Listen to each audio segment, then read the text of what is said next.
You can see we got something very important in the other day. Let's go back and show how we actually got them into this position. After months of behind-the-scenes planning, our new hybrid propulsion system is finally here. We've teamed up with Hybrid Marine to pair a 40-horsepower Yanmar diesel with dual electric motors, giving us the best of both worlds. And last week, we received a clip from the factory showing off exactly how it all comes together. Hello there, I'm Graham from Hybrid Marine, and I'm here at the factory today just to show you what we have on the production line. We come on over here. This is one of our parallel hybrid systems. This is a type of hybrid we do for companies like Max Cruise, based in Vietnam, and Antares, who are based in Argentina. This is a parallel hybrid based on a Yanmar 3GH40. It has a standard marine gearbox, and is connected to the drive shaft in the normal way. We don't interfere with that mechanical connection. But then we add in here this motor generator that also connects to the drive shaft. And the basic principle, with the engine off, you can drive an electric motor. That's 10 kilowatts. When the batteries run down, you start the engine, put the gearbox into gear, drive the shaft in the normal way, and that becomes a generator for recharging your batteries. And this is rated at 5 kilowatts. So typically on a catamaran, we'd have one of these in each hull. Now this is a special one here, because in the other hull, what we had is a pure electric drive unit. It's the same motor generator, similar technology, except there's no engine attached. And so on here, we still have 10 kilowatts of electric drive, and we can also regenerate with the sail from this one. This is a system here that we're doing for M&J sailing, M&J, and we'll shortly have this on the way to you. If I go behind the helm station here, quick view, there's torque control, so as soon as I put into gear, this is going to run out at very high speed. We can have a look over here on the parallel hybrid, quick spin. There we go. And on the electric drive over here, the same. That's the basic principle of the system, and thank you for watching. 800-pound capacity on the car. So. It definitely looks like more than 300 pounds. Yeah.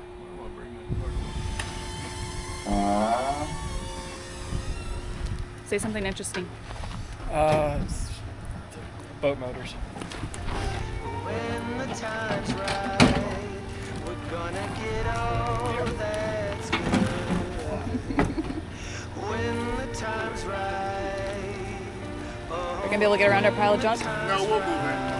Okay.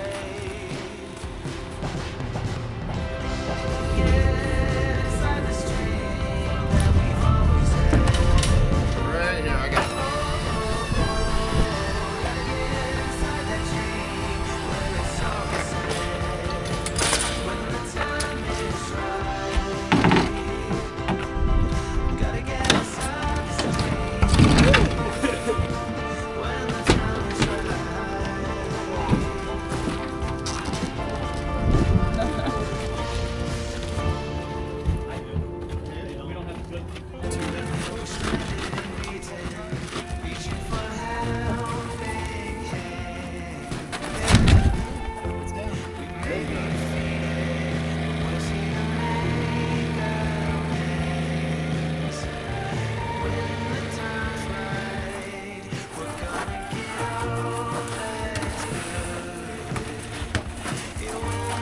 I don't know. Right here. That's fine. Right down. Put her down. Oh,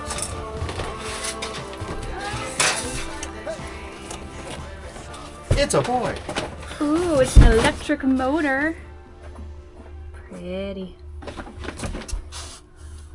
Now I just need those Dakota lithium batteries. Come on, Brian. So we can start it up, and here it were.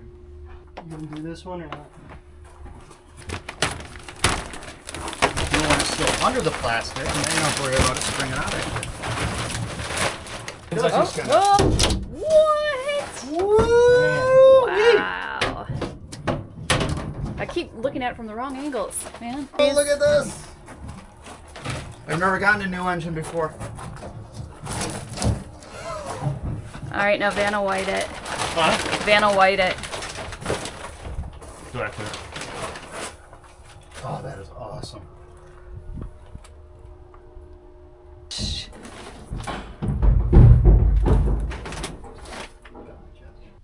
It feels so good to finally have this in our hands. We had been talking with Max Crew since one of our visits. Oh my gosh, it's coming up on 3 years ago now when they launched Hull 6, which was their first electric hybrid. At that point, we were still planning on going with our 2 diesel engines. We had already purchased them. That had been stored in the tent since before the build even started. But because with Max Cruise, everybody that had a boat on order at that point was going electric hybrid, they kind of wanted to keep consistency across the board. So they worked with us, and now we have an electric hybrid system too. Originally, there was the 30 horsepower. We were going to keep one and sell one, but it kind of worked out best for them at Hybrid Marine to get us a brand new 40 horsepower Yanmar. And now we have it here. The big question is, how are we going to get it into our finished interior? Because there is no way that we are going to cut a hole in the deck, drop it in, and then try and patch that back up again. Right now, I am standing where the issue lies. And it wasn't until I was, one day after work, I'm sitting there showering, and all of a sudden dawned on me that I need to be able to get this thing down into the boat. The plan had been to carry the engine down, bring the hybrid components down separately, and mate them together in the engine bed and put it in place, which would have been fine. Now with it coming from the UK all together and with a warranty, I don't want to split it and to get it down here, and even then it's still pretty heavy to try to maneuver. So now I need to bring it down in one piece. As I'm showering, I realize that, well, we built all this stuff around the dimensions of the 30 horsepower Yanmar, being able to bring it down. Now, how's that going to actually work with this 40? It's fine.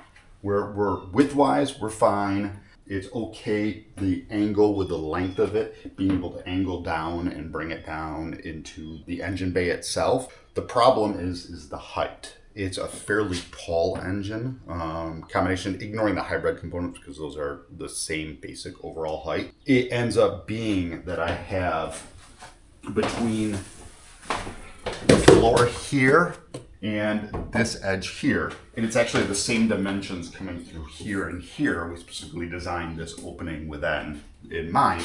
It gives me about 16 inches above the engine itself. If the engine were sitting on its oil pan, I have 16 inches of headroom in there. So I need to be able to fit an I-beam through here with a trolley and a chain hoist with a 16-inch drop max, absolutely max total, to be able to bring it down into this area, set it, reposition, and drop that so it's coming through this area with that I-beam again, bring it this way, and then drop it. It's pretty tough. Typically there's a 2-foot drop with chain hoist and trolley, and then you have to add in the height of the I-beam. So I've been trying to figure out solutions for that as to how we're gonna be able to maneuver it down here. Still haven't come up with a great plan, so any ideas, let me know. But we will continue to work on that once we get the paint done. Of course, that is a little bit of a struggle because now we've got nice painted surfaces. So what I'm gonna do is I'm gonna pad each one of them, cut out sheets of plywood, put it against all these surfaces to protect them when we're maneuvering it down. Right now, as we're painting the inside of the catamaran, we actually need heat, but sometimes our spring weather is crazy and can swing 20 degrees in a single day. Although in just a few months we'll be dealing with 95-degree highs, and working inside a fiberglass boat in that kind of heat is brutal. To get ahead of it, we've started using the EcoFlow Wave 3 portable air conditioner, and honestly, it's the perfect solution for the wild weather we deal with during our build. It's wireless and truly portable, weighing at just over 32 pounds, so we can move it around the boat easily. And it offers both cooling and heating, which means whether it's an unexpectedly cold morning or a scorching afternoon, we're covered. There are multiple functions and modes to choose from: cooling, heating, fan, dehumidifying, and even pet care mode. And we can monitor and control all of it from the EcoFlow app on our phone without interrupting our work. We've been charging it via shore power at 700 watts, which gives us a full charge in just 75 minutes with the add-on battery. Once it's topped up, The 1024 watt-hour Life PO4 battery gives us up to 8 hours of runtime in eco mode, completely off-grid. It's safer, longer lasting, and keeps us working through the hottest days. So if you are looking for portable climate control on or off-grid, make sure to click the links in our description box below. And if you use this code right here, you will get 5% off your very own EcoFlow Wave 3. What we didn't show you last week was everything that has to happen before we can start painting these surfaces. And no, I'm not just talking about the final vacuum and wipe down moment. I'm talking all the prep work leading up to that. We've done our best to keep the area dust-free ever since sanding our final coats and edges, but in a space like this, dust has a magical ability to appear out of nowhere. So first on the list, a full vacuuming of the bridge deck. That means the overhead, the cabin sides, which are next in line for paint, all the way down to the countertops and the floors. Even though we're not spraying anything down in the hulls, we need to protect those surfaces from overspray.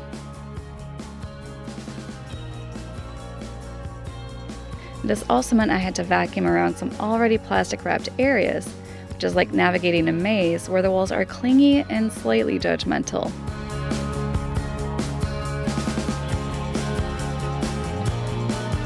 Next up, washing everything down. Not a full-blown hose party like we had in the master head, but a more civilized version. Just a bucket of plain water and some microfiber cloths. No chemicals, no fancy cleaners. Just wiping away the stubborn leftovers the vacuum didn't catch.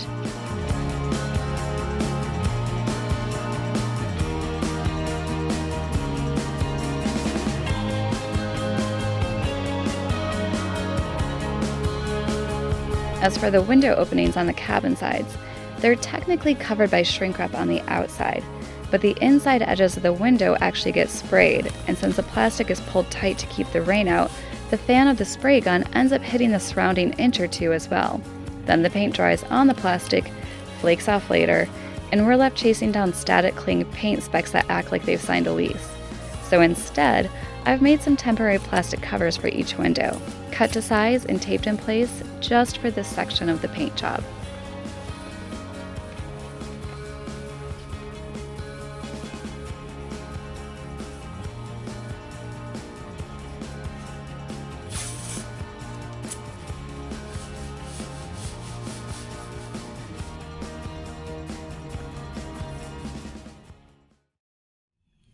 We've just spent another 2 days or so prepping the interior of the boat. We had to let the first paint settle a bit, kind of cure fully before we could go through and tape some areas. So we have been doing some exterior work around the boat.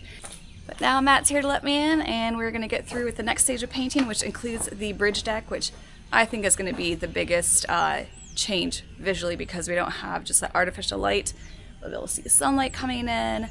Should make the space feel a lot more open, so I'm really excited about that. What you can see that we are left with now is the cabin sides, so we'll still be waiting on things like the galley sides, the settees, but again, now it's time for that favorite thing of vacuuming and wiping down with denatured alcohol. And then I think once again, it'll be 4, potentially 5 coats of our top coat paint just because we do thin it down so much. And sometimes we'll get print through from primers or fairing compounds. So we just want to make sure that all of it's covered. We can't see anything that was there before. So good thing we've got all day for this.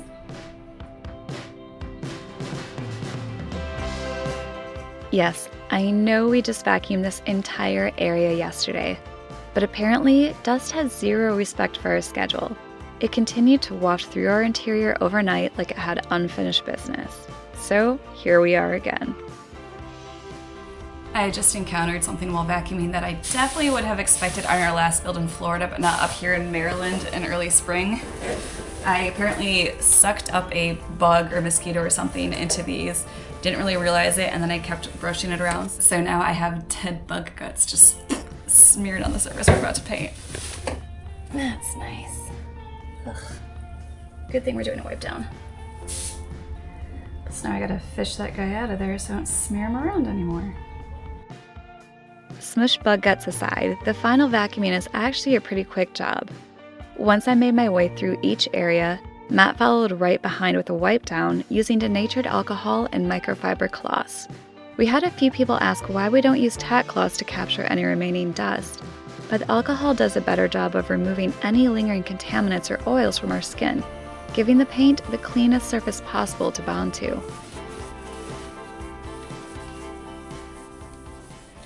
Originally we thought that we would be using an accelerator for the reducer. Before, we've just been using this Alex Seal top coat reducer.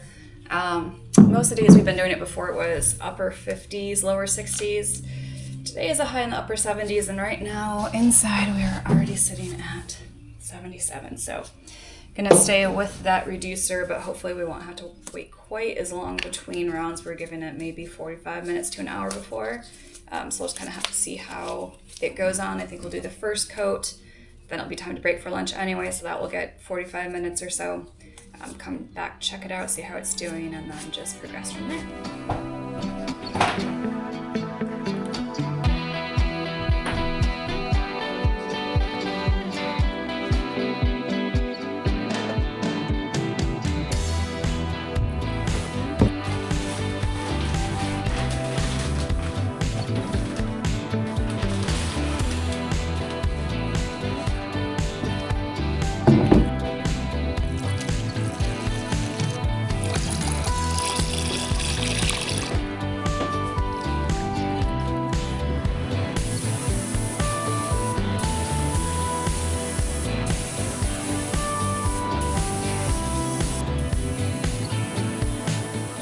One thing we've learned after 2 rounds of painting: the closer I can keep the exhaust fan to Matt, the cleaner the air stays and the better the finish turns out.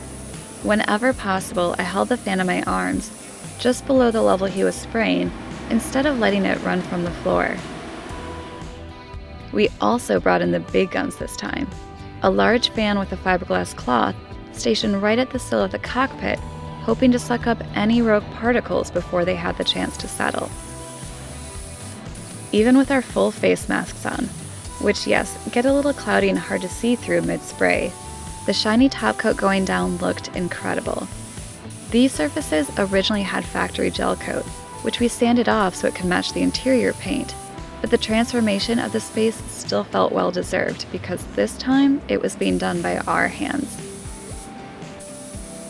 And while our daylight did begin to fade by the 4th and 5th coat, and I had to swap out the fan for a flashlight to follow Matt around, we kept at it. It made for a long day, for sure, but one that was absolutely worth it. Not just to check this off our ever-growing list, but to stand back afterward and admire how good it's starting to look.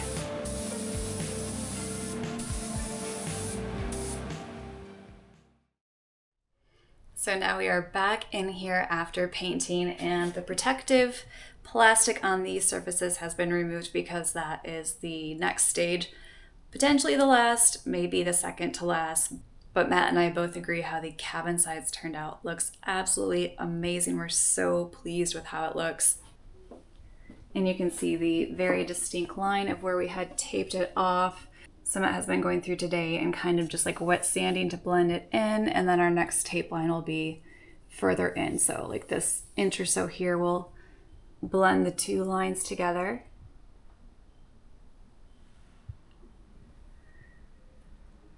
But I think especially now that it's dark outside and we have the artificial lights in here, you can kind of see that paint job better, nice and glossy.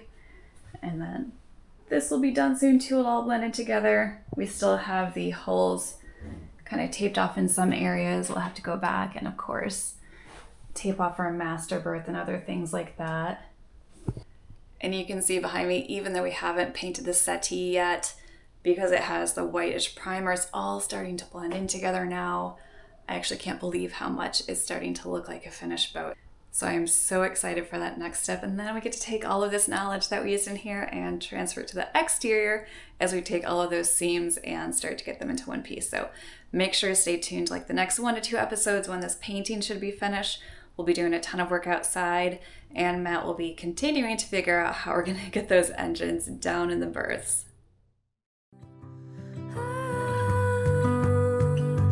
Give me your freedom. Whoa, yeah.